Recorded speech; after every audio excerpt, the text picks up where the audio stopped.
13 सूत्रीय मांगों को लेकर निजी स्कूल संचालकों का कलेक्ट्रेट पर उग्र प्रदर्शन। 10 दिन में समाधान नहीं हुआ तो प्रदेश व्यापी आंदोलन की चेतावनी। भीलवाड़ा गैर सरकारी विद्यालयों के संचालकों ने बुधवार दोपहर करीब 1 बजे अपनी 13 सूत्रीय मांगों को लेकर कलेक्ट्रेट पर जोरदार प्रदर्शन किया। एक दिवसीय सांकेतिक आंदोलन के तहत जिले के अधिकांश निजी विद्यालय बंद रखे गए और बड़ी संख्या में संचालकों ने जिला कलेक्टर के माध्यम से मुख्यमंत्री के नाम ज्ञापन सौंपा। प्रदर्शन के दौरान सरकार और शिक्षा विभाग की नीतियों के खिलाफ नारेबाजी करते हुए निजी स्कूलों ने 10 दिन में मांगे नहीं मानने पर प्रदेश व्यापी उग्र आंदोलन की चेतावनी दी।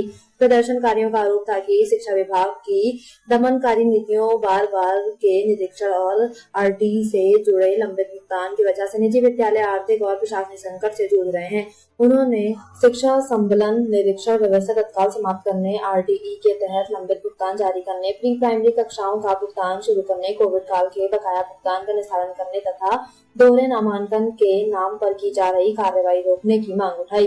इसके अलावा संचालकों ने नो ड्यू सर्टिफिकेट के बिना टीसी जारी करने की बाध्यता समाप्त करने, आरटीई यूनिट कॉस्ट में प्रतिवर्ष 10% वृद्धि, पुस्तकों की राशि सीधे अभिभावकों के खातों में भेजने तथा निजी विद्यालय संबंधी नीतियां बनाने से पहले उनके संगठनों से परामर्श करने की मांग भी रखी। निजी विद्यालय संचालकों ने कहा कि प्रदेश की शिक्षा व्यवस्था में गैर सरकारी विद्यालयों का महत्वपूर्ण योगदान है, लेकिन सरकार उनकी समस्याओं की लगातार अनदेखी कर रही है। उन्होंने स्पष्ट चेतावनी दी कि यदि 10 दिनों के भीतर सभी मांगों का समाधान नहीं हुआ तो राजस्थान भर के निजी विद्यालय बड़े स्तर पर आंदोलन करने को मजबूर होंगे, जिसकी पूरी जिम्मेदारी राज्य सरकार और शिक्षा विभाग की होगी। आज हम समस्त प्राइवेट स्कूलों के संचालक यहाँ इकट्ठा हुए हैं। जैसा कि पूरे राजस्थान में हमारा ये अभियान चल रहा है, आज समस्त पूरे भीलवाड़ा जिले में सारी निजी शिक्षण संस्थानें, स्कूलें बंद थी और हम सब ज्ञापन देना है। ज्ञापन का जो हमारा विषय है वो एक राज सम्मेलन करके एक ऐप निकाला है गवर्नमेंट में, और उस पर लगभग 24 और 48 बिंदुओं तक की उस पर एक जांच होगी, जो एक सही नहीं है, क्योंकि सरकारी स्कूलों की जो जांचें हैं उनके अलग बिंदु है, प्राइवेट स्कूलों पर कुछ एक्स्ट्रा चीज दे दी है।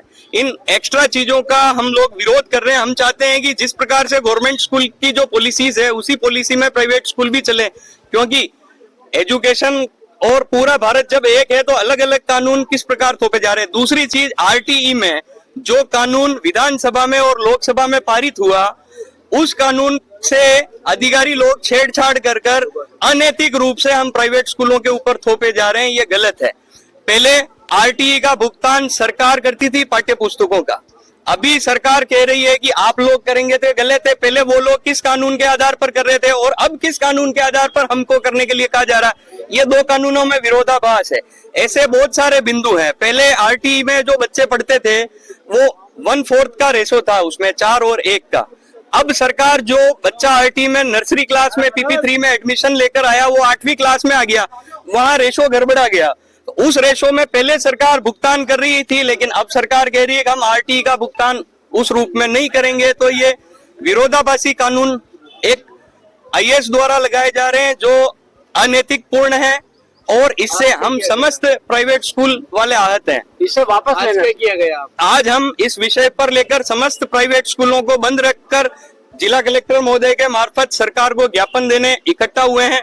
हमने हमारा ज्ञापन एडीएम प्रशासन को प्रस्तुत किया है। उन्होंने कहा है कि मैं सरकार को भेज दूंगी। हमारी सरकार से डिमांड है कि हमारी मांगों को पूरा मानते हुए एक अच्छी योजना हमारे लिए बनावे और हमारे सभी प्राइवेट स्कूलों का भला करने की मानस से सरकार इस कानून को वापस लें। Very good. जिले में कितनी भारत माता की। आज जिले की सारी स्कूलें बंद है, सारी स्कूलें बंद है, बड़ी छोटी मोटी मोटी भाई साहब लगभग 3000 स्कूलें भीलवाड़ा जिले में है, वो सारी बंद है टोटली। आपका नाम बताइए। मेरा नाम पंकज कुमार प्रजापति है। मैं राजस्थान प्राइवेट एजुकेशन महासंघ का जिलाध्यक्ष हूँ, और हमारे सारे संगठन इस पूरे मामले में एक है। हम सब एक मत से आज इकट्ठा हुए हैं। मेरे साथ अर्जुन जी देवलिया भी हैं और शांतिलाल जी भाई साहब भी हैं, देवीलाल जी भाई साहब भी हैं। हम सभी एक होकर सारे संगठन इस चीज पर हमारे सब एक निर्णय होकर हम आज ज्ञापन देने हैं।